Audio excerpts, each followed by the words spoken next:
Welcome to the YouTube channel study मिलन।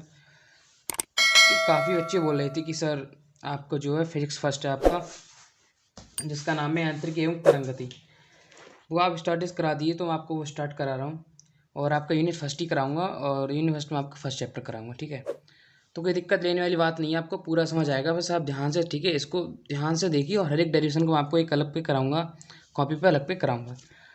तो इसमें start होता है कि न्यूटनी यांत्रिकी तथा संरक्षण नियम। और यांत्रिकी आपको पता ही कि न्यूटन के नियमों से स्टार्ट होती है, जो कि आपने आज तक 9, 10, 11, 12 में पढ़ते आए हैं। वही नियम्स इसमें जो हैं लागू हैं आपके। तो इसमें पहला दिया है position of rest and motion. ठीक है, position of rest and motion, स्थिति देखनी है आपको रेस्ट विरामावस्था की और गति अवस्था की।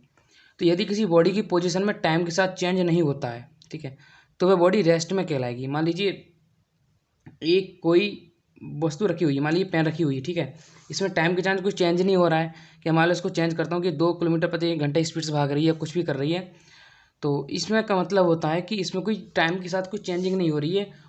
इसको हम एक परिभाषा के तौर पे लिखते हैं कि टाइम के साथ कोई चेंजिंग नहीं होना। नॉर्मली हम इस चीज़ को बोलेंगे कि वस्तु विरामावस्था में होगी और टाइम के साथ लगातार चेंज हो रहा है। ठीक है, मान लीजिए हम चल रहे हैं तो टाइम के साथ ही तो चल रहे हैं कि हम 10 की स्पीड से चल रहे हैं, या हम 10 से 9 से 9 बजे 10 से घर पहुँचे, तो उसमें टाइम के साथ ही चेंजिंग हो रही है, तो उसको हम क्या है कि बॉडी आपकी मोशन में कहलाएगी। ठीक है, तो वही चीज़ आपको इसमें फाइनल कर देनी है। अगला टॉपिक आता है कि न्यूटनीय न्यूटन की गति के नियम, न्यूटन्स लॉ ऑफ मोशन, कि न्यूटन ने जो गति के नियम दिए थे वो क्या हैं। तो ये आपने 9th में पढ़े होंगे, फर्स्ट ईयर में पढ़े होंगे, तो सेम वही है। तो किसी बॉडी के मैकेनिक्स को स्टडी करने के लिए न्यूटन ने 3 नियम दिए, जिन्हें लॉ ऑफ मोशन कहते हैं। तो मैकेनिक्स का मतलब हो गया आपका यांत्रिकी से। ठीक है, तो मैकेनिक्स का आपको यूज करना है इसमें।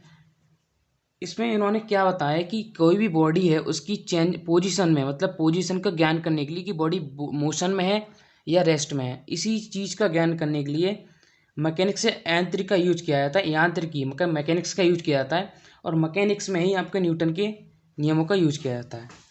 तो पहले ये जड़त्व का नियम दिया था, और जड़त्व के नियम को इंग्लिश में बोलते हैं law of inertia. According to this law, इस नियम के अनुसार किसी बॉडी की पोजिशन, ठीक है, थोड़ा आप समझ आ जाएगा, किसी बॉडी की position of rest and position of motion.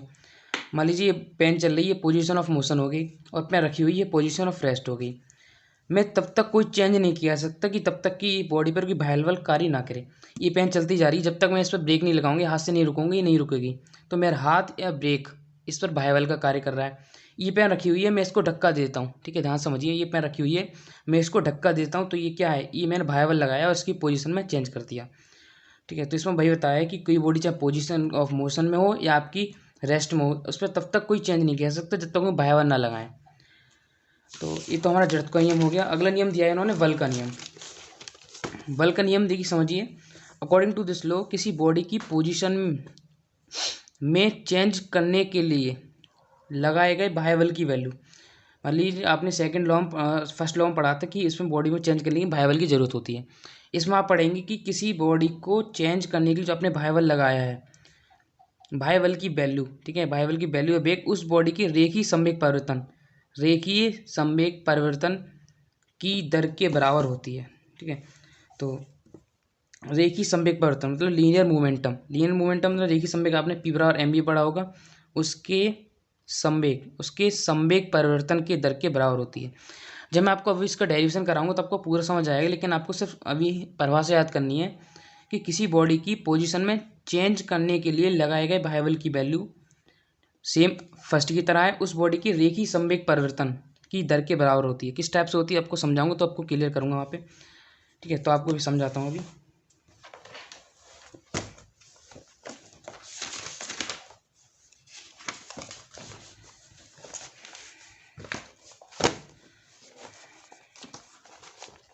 ठीक है, इस पर समझिए आप। इसमें क्या करेंगे हम मानेंगे एम मास की आपकी कोई बॉडी है, ठीक है, एम मास की आपकी कोई बॉडी है, माना एम मास की कोई बॉडी, माना एम मास की कोई बॉडी। बॉडी का मतलब होता है पिंड, बॉडी का मतलब यहाँ पर शरीर से नहीं है, पिंड से है या कोई वस्तु से है, प्रारंभिक वेग से मूव कर रही है। ठीक है,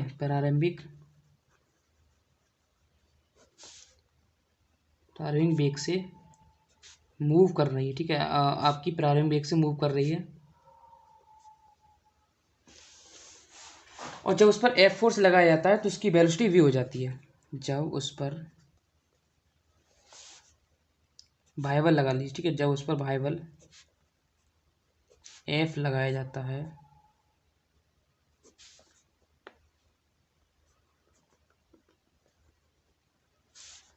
तो उसकी वेलोसिटी मतलब वेग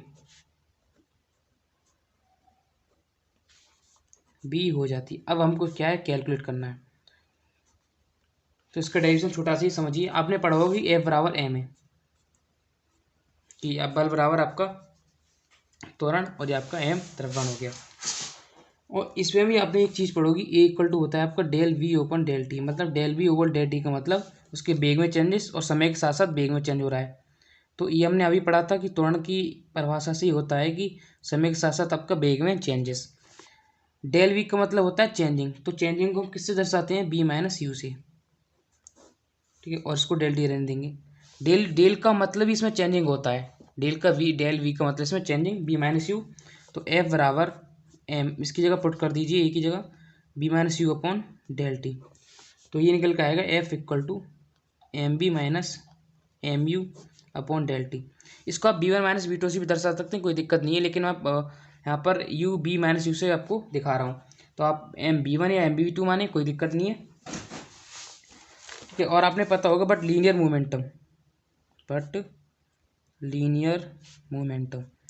लीनियर मोमेंटम का मतलब क्या होता है कि आपका रेखीय संवेग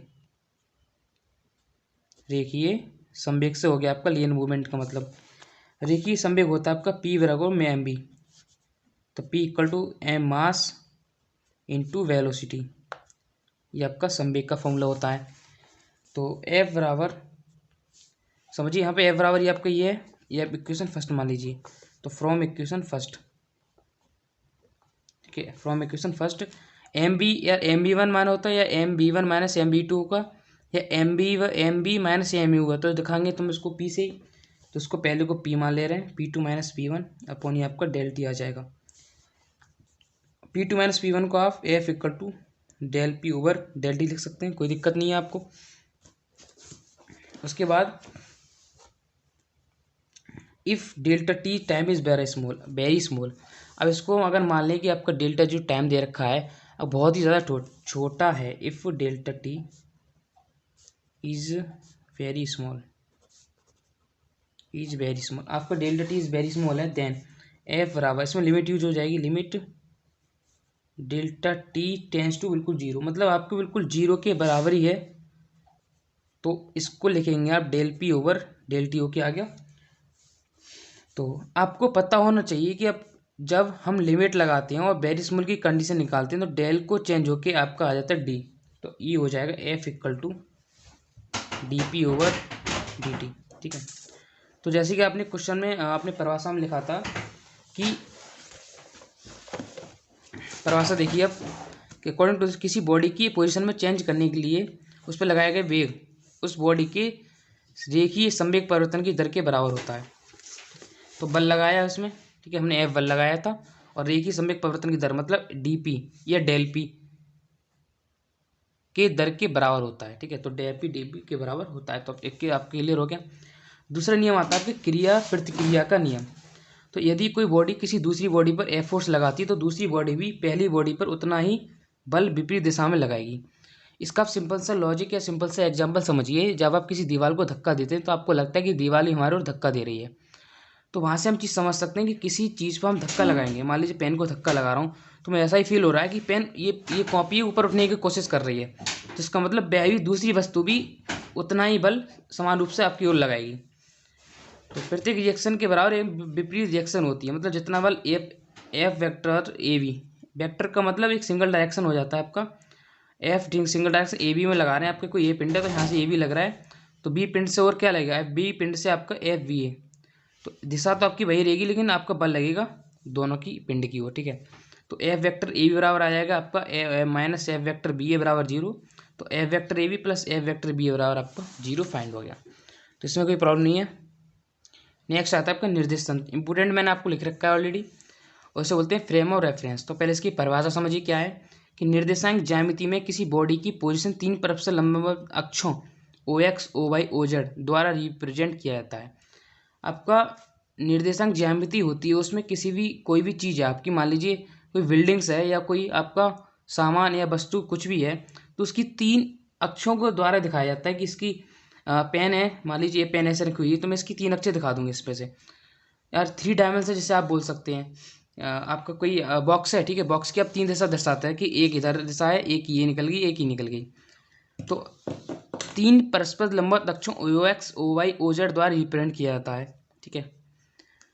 यदि इस निर्देशांक निकाय को किसी रिजिड बॉडी दृढ़ पिंड पर फिट कर दी जाए, यदि इस पोजीशन को, मान लीजिए कोई पोजीशन है और हम पोजीशन को किसी दृढ़ बॉडी या सीमेंट बजरपुट या किसी से भी उसको फिट करते हैं या बना दें, तो आपको पता है कि बिल्डिंग बनकर तैयार हो जाएगी। उसी प्रकार से यदि इस निर्देशांक निकाय को किसी दृढ़ पिंड से फिट कर दी जाए, तब प्राप्त सिस्टम को फ्रेम ऑफ रेफरेंस या निर्देश तंत्र या बिल्डिंग आपकी जो कहते हैं। तो इसकी जो परिभाषा एग्जाम्पल हो जाएंगे बिल्डिंग्स और आपके पेड़ आदि हो जाएंगे। निर्देश तंत्र 2 प्रकार के होते हैं, आपका जड़त्वीय न्यूटनीय निर्देश तंत्र, तो इसको बोलते हैं इनर्शियल और न्यूटनियन फ्रेम ऑफ रेफरेंस, और non inertial frame of reference अजड़त्वीय निर्देश तंत्र। तो इनर्शियल और न्यूटनीय फ्रेम ऑफ रेफरेंस, तो नॉर्मली बात समझिए, जड़त्वीय न्यूटन निर्देश तंत्र क्या होते हैं? ऐसे निर्देश तंत्र जैसे न्यूटन के प्रथम व द्वितीय नियम लागू होते हैं, जड़त्वीय न्यूटनीय निर्देश तंत्र कहलाते हैं। प्रथम और द्वितीय क्या थे कि जब तक उसकी कोई पोजीशन चेंज, जब तक उस पर कोई भाई बल ना लगाया जाए तो कोई प्रोसेस में चेंज नहीं होगा बॉडी की पोजीशन में। दूसरा क्या था कि जो भी आप बल लगाते हैं वो रेखीय संवेग परिवर्तन की दर के बराबर होता है। तो वो जब दोनों लागू हो जाते हैं तो हमारा कहता है जड़त्वीय न्यूटन निर्देश तंत्र, ठीक है। अर्थात निर्देश तंत्र में रखी किसी बॉडी की पोजीशन तब तक कोई चेंज नहीं किया सकता तब तक कि उस पर कोई एक्सटर्नल फोर्स ना लगाया जाए, और एक्सटर्नल फोर्स की वैल्यू बॉडी के रेखीय संवेग परिवर्तन की दर रेट ऑफ लीनियर मोमेंटम के बराबर होती है। तो ये आपकी पूरी जो टोटल है वो आपका क्या लिखा हुआ है, टोटल आपका लिखा हुआ है first and second law of Newton का, जो आपको मैंने भी पढ़ा दिया है। उसके बाद आपका आता है एग्जाम्पल, रेस्ट तथा कांस्टेंट एक्सीलरेशन से लीनियर मोशन करने वाले सभी जड़त्वीय निर्देश मोशन। रेस्ट तथा कांस्टेंट एक्सीलरेशन, पेन है, ठीक है, इसको मैंने धक्का दिया, चलने लगे, इसमें मोशन होने लग गया, बाइबल दिया मैंने इसमें, तो उसे लीनियर मोशन करने वाले सभी जड़त्वीय या न्यूटनीय निर्देश तंत्र। तो मैंने इसको धक्का दिया या इसे रोका तो आपका क्या हो गया, जड़त्वीय निर्देश तंत्र हो गया। तो भाई इसका हम एग्जाम्पल लिख सकते हैं जो कि आपने उसमें जड़त्वीय न्यूटन के जड़त्वीय नियम में लिखा है। अजड़त्वीय निर्देश तंत्र समझिए, तो ऐसे फ्रेम ऑफ रेफरेंस जिसमें न्यूटन के प्रथम तथा द्वितीय गति के नियम लागू नहीं होते हैं अजड़त्वीय निर्देश तंत्र कहलाते हैं। कोणीय त्वरण यूनिफॉर्म कोणीय त्वरण से रोटेशनल मोशन या घूर्णन गति करने वाली सभी फ्रेम ऑफ फ्रेम्स, ठीक है। समझिए इस चीज़ को, आप ध्यान से समझिए कि अर्थ है आपकी, ठीक है, अर्थ जो आपकी है कि प्रथम और द्वितीय नियम को लागू नहीं करती है। ना को आप अर्थ को रोकना घूम सकते हैं, ना अर्थ को आप एक चाहें कि उसको गति बढ़ा दें, ऐसा नहीं कर सकते। तो अर्थ है आपकी अजड़त्वीय निर्देश तंत्र कहलाते हैं, ठीक है। समझ आ गया आपको कि जिसमें आप भाई बल ना लगाएं या इसको कोई चेंजेस ना किया जाए, कोई भी आप चेंजेस ना करें उस बॉडी में, तो वो आपका ये कहलाएगा। उसके बाद आपकी आती है लीनियर मोमेंटम, रेखीय संवेग, जो आपको मैंने पहले पढ़ाया है। तो किसी बॉडी की मास मतलब m, द्रव्यमान, मास का मतलब वो वाला मास नहीं आपका, m मास का मतलब द्रव्यमान, और वेलोसिटी v के प्रोडक्ट का मतलब गुणनफल को उस बॉडी का लीनियर मोमेंटम कहते हैं, जिसे p से रिप्रेजेंट किया जाता है। ये एक वेक्टर क्वांटिटी है।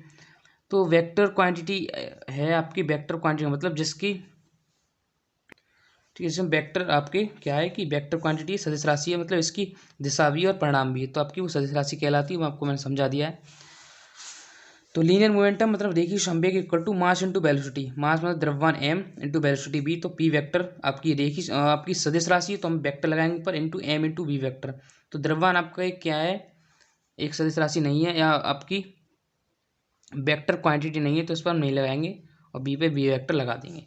तो यूनिट ऑफ v, इसका मात्रक क्या होगा, m का मात्रक किलोग्राम, v का मात्रक होता है मीटर पर सेकंड, तो b m का लगा दी किलोग्राम, इसका लगेगी मीटर पर सेकंड। डायमेंशन मतलब होती है बेमा, डायमेंशन का मतलब बेमा ऑफ p, p की बेमा क्या होगी आपकी, किलोग्राम की बेमा आपकी क्या होगी m, l मतलब आपका मीटर है, दूरी है, लंबाई है, तो l हो जाएगी, और अपॉन t, t है तो t को ऊपर ले जाएंगे तो आपका t इनवर्स हो जाएगा, तो mlt माइनस 1। ऊपर है कि रेखीय संवेग संरक्षण का सिद्धांत, जो कि आपका इंपॉर्टेंट है, बहुत ज़्यादा पूछा जाता है आपके एग्जाम में। तो रेखीय संवेग संरक्षण का सिद्धांत आपको 2 पार्टिकल्स के लिए फाइंड करना होता है, एक कण के लिए और सिस्टम ऑफ पार्टिकल्स के लिए। तो पहले हम फॉर ए सिंगल पार्टिकल के सीखेंगे। तो अकॉर्डिंग टू दिस रूल, यदि किसी सिंगल पार्टिकल पर लगने वाले एक्सटर्नल फोर्स की वैल्यू 0 हो तो उसका लीनियर मोमेंटम रेखीय संवेग कांस्टेंट रहता है। ठीक है, दोबारा समझिए, यदि किसी सिंगल पार्टिकल पर लगने वाले एक्सटर्नल फोर्स, सिंगल पार्टिकल, कोई भी आपका सिंगल पार्टिकल मतलब सिंगल कण या एक कण, उस पर हमने कोई एक्सटर्नल फोर्स लगाया तो उसकी वैल्यू जीरो हो तो उसका लीनियर मोमेंटम रेखीय संवेग कांस्टेंट रहता है। तो इसको हम परिभाषा आपको याद कर लेनी है और इस चीज़ को हम डेरिवेशन के माध्यम से समझेंगे। ठीक है, तो आपको समझाता हूँ मैं। तो ये सब चीज़ें आपको कि न्यूटन ने सेकंड लॉ में दी थी कि आपका बाह्य बल लगाया जाता है तो बॉडी की चेंज होता है या बॉडी की जो आपका रेखीय संवेग परिवर्तन उसके बराबर होता है। तो हम न्यूटन के सेकंड लॉ से इन चीज़ को सीखेंगे। तो इससे लिखेंगे according to Newton's second law of motion, according to Newton's second law of motion. क्या था? F बराबर dp/dt था, dp/dt था। इसको बोल रहे हैं कि एक्सटर्नल फोर्स की वैल्यू 0 हो। इसमें बोल रहे हैं कि इसकी जो हमने बल लगाया है, सिंगल पार्टिकल लगने वाले बाह्य बल की वैल्यू 0 हो या लगाए गए एक्सटर्नल फोर्स की वैल्यू 0 हो तो आपका जो रेखीय संवेग संरचना मतलब संवेग निकल के आता है वो 0 होता है। तो इफ F बराबर 0 तो dp/dt बराबर 0 हो जाएगा। जब यहाँ से P फाइंड करेंगे तो P बराबर आपका आएगा कांस्टेंट। ठीक है, तो वही चीज़ आप इन्होंने यहाँ पर बोली थी कि किसी सिंगल पार्टिकल पर लगने वाले एक्सटर्नल फोर्स की वैल्यू, सिंगल पार्टिकल से मतलब यहाँ पर ये है कि आप सिंगल पार्टिकल ले रहे हैं। ठीक है, कोई भी P बराबर एम भी आपका सिंगल पार्टिकल है या P बराबर MN/BN होता तो आपके अनंत पार्टिकल्स हो जाते। एक्सटर्नल फोर्स की वैल्यू 0 हो तो उसका लीनियर मोमेंटम रेखीय संवेग कांस्टेंट रहता है। तो ये जितने भी आपके संवेग संरक्षण नियम जितने भी आपके होते हैं वो न्यूटन के सेकंड लॉ ऑफ मोशन से ही सॉल्व होते हैं। अगला बात करते हैं, अगला है आपका for a system of particle, कणों के निकाय के लिए। अपने एक कण के लिए था, अब इसे कणों के निकाय, इसमें ज़्यादा कण आ गए हैं। तो पहले इसकी लैंग्वेज समझिए, उसके बाद आपको उसका डेरिवेशन भी कराऊंगा मैं। तो अकॉर्डिंग टू दिस लॉ, यदि किसी सिस्टम और पार्टिकल पर अप्लाइड होने वाले या लगने वाले एक्सटर्नल फोर्स की वैल्यू 0 हो, वहाँ पर आपका सिंगल पार्टिकल था, लेकिन यहाँ पर क्या है, समझने वाली बात इससे इतना चेंज है कि यहाँ पर सिस्टम और पार्टिकल है, वहाँ पर सिंगल पार्टिकल था। अप्लाइड होने वाले एक्सटर्नल फोर्स की वैल्यू 0 हो तो सिस्टम का लीनियर मोमेंटम कांस्टेंट रहता है। बात वही है, हमको दोनों तरह से इसको सॉल्व करना है। ठीक है, तो सॉल्व करते हैं। इसमें क्या है कि इसमें अनेक पार्टिकल्स हैं। तो माना इसमें कहेंगे, माना किसी सिस्टम में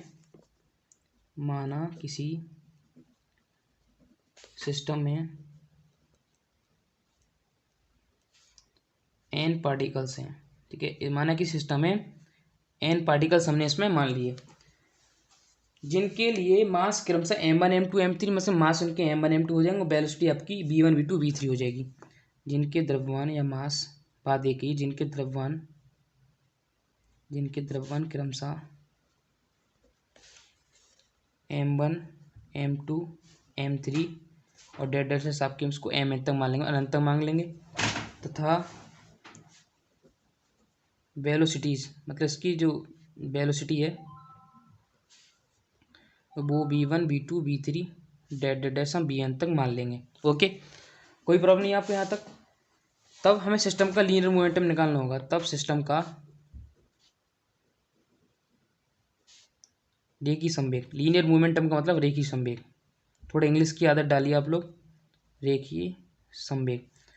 तो ये हो जाएगा P इक्वल टू, आपका M भी होता है तो ये M1 हो जाएगा, M1 V1 plus M2 V2 plus M3 V3 और डेड से आपका चलता आएगा MN BN तक, but P equal to P1 plus P2 plus P3 डेड PN। इसको इक्वेशन फर्स्ट मान लें, जो कि इसके अकॉर्डिंग है कि सिस्टम में n पार्टिकल्स हैं, उनकी वेलोसिटी भी क्रमशः अलग अलग है और आपने दोनों ऐड कर दिए। तो M1 V1 M2 V2 M3 V3, तो P1 plus P2 plus P3, क्योंकि P1 बराबर M1 V1 होगा, P2 equal to M2 V2 होगा और P3 equal to M3 V3 होगा। ठीक है, तो हमने इसको सॉल्व कर लिया। उसके बाद यदि किसी अंतराल डेल्टा टी में पार्टिकल्स के लीनियर मोमेंटम में चेंज क्रमशः delta P1 delta P2 delta P3।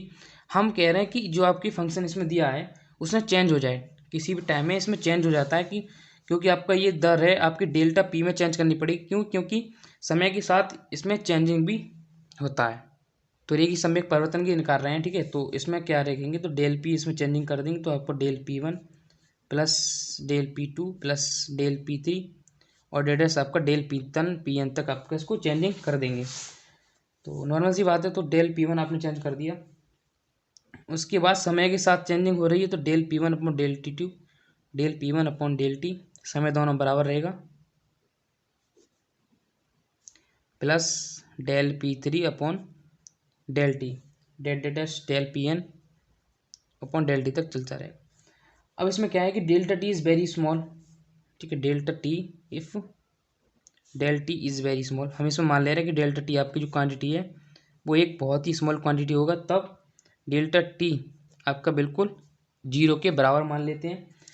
तो आपको पता ही dP over dt equal to dP1 vector upon dt। जो वेक्टर ऊपर लगा दीजिए नीचे लगा दी, बात एक ही है, या ना लगाएं तो भी आपको कोई दिक्कत नहीं है। वेक्टर लगाने से आपका थोड़ा ये है कि उसको शुद्ध रूप मिल जाता है और कोई प्रॉब्लम नहीं है कि आप नंबर कट जाएंगे, ऐसा कुछ नहीं है, चलता रहेगा। तो अकॉर्डिंग, और आपको न्यूटन का सेकंड नियम कहा था कि F equal to d p upon d t, तो इसमें वही लिखेंगे बट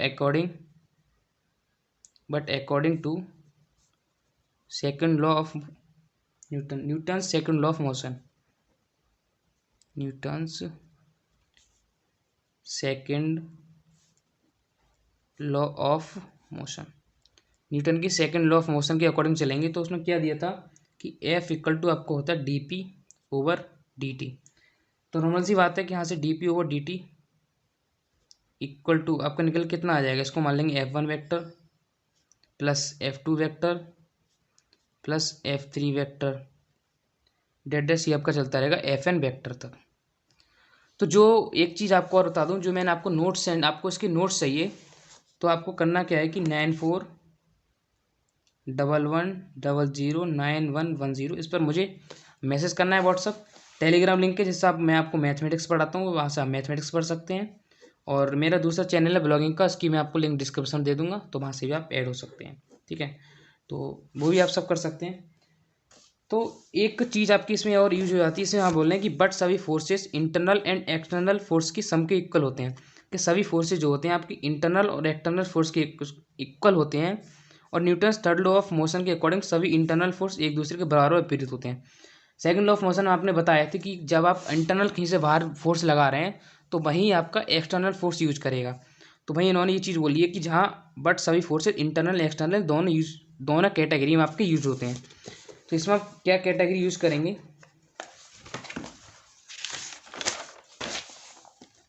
इसमें देखिए समझिए। फिर ये बोल रहे हैं कि देन तब आपका क्या होगा कि d p over d t equal to F1 को किस किस लिख सकते हैं कि F1 वेक्टर इंटरनल ले लिया प्लस F1 वेक्टर आपका कितना ले लिया, एक्सटर्नल ले लिया, external internal, plus F2 vector आपको ले लिया एक्सटर्नल प्लस F2 वेक्टर ले लिया आपका इंटरनल डेट, ठीक है। तो इन्होंने बोला है कि सभी फोर्स बराबर व विपरीत होते हैं। तो नॉर्मल सी बात है कि F1 vector internal equal to हम लिख सकते हैं माइनस F2 इंटरनल। तो d p over d t equal to F1 external लिख दे रहे हैं, यहाँ पर एक्सटर्नल लिख दे रहे हैं और इंटरनल की जगह कर देंगे minus F2 internal, minus F2 internal कर दिया plus F vector 2 external plus F vector 2 internal. तो एक्सटर्नल और इंटरनल, तो इंटरनल स्टेप किससे कट हो जाएगा, तो d p over d t आपका कितना बचेगा, F1 vector external plus F2 vector external डेट डेट आपका चलता रहेगा। तो सभी फोर्स को हम क्या सकते हैं, D p over d T, इसको हम लिख सकते हैं F वेक्टर एक्सटर्नल, ओके। ये भी एक्सटर्नल आएगा, ये भी एक्सटर्नल आया है, तो इसको हम लिख सकते हैं F वेक्टर एक्सटर्नल। इन्होंने बोला है कि एक्सटर्नल आपका जो फोर्स लगेगा भाई वो जीरो है, तो इफ़ एफ वेक्टर जो आपका बाहर मतलब भाई ये है वो आपका जीरो दे रखा है, इन्होंने बोला है स्टार्टिंग परिभाषा में ही। तो नॉर्मल सी बात है कि d p upon d T भी आपका कितना हो जाएगा, जीरो हो जाएगा। और पी वेक्टर आपको कितना मिलेगा, कांस्टेंट मिलेगा। ठीक है, तो यही चीज़ में समझाने वाली कि मैंने आपको अलग से समझा दी है। तो भैया फिर आपकी इक्वेशन आएगी कि उपरोक्त समीकरण से क्लियर है कि यदि किसी सिस्टम और पार्टिकल कणों के निकाय पर लगने वाली एक्सटर्नल फोर्स की वैल्यू जीरो हो तो उस सिस्टम का लीनियर मोमेंटम मतलब पी कांस्टेंट या D p upon d T constant रहता है। तो सिस्टम का पार्टिकल्स के लिए conservation law of linear momentum मतलब रेखीय संवेग संरक्षण का नियतांक है। सिस्टम का पार्टिकल्स के लिए यही आपका संवेग संरक्षण का सिद्धांत क्या हो गया कि आपने जो सिस्टम और पार्टिकल या सिस्टम और सिंगल पार्टिकल या सिंगल पार्टिकल्स पर जो आप फोर्स लगाते हैं उसकी वैल्यू जीरो होती है, तो उस सिस्टम का लीनियर मोमेंटम कांस्टेंट रहता है। तो ये आपका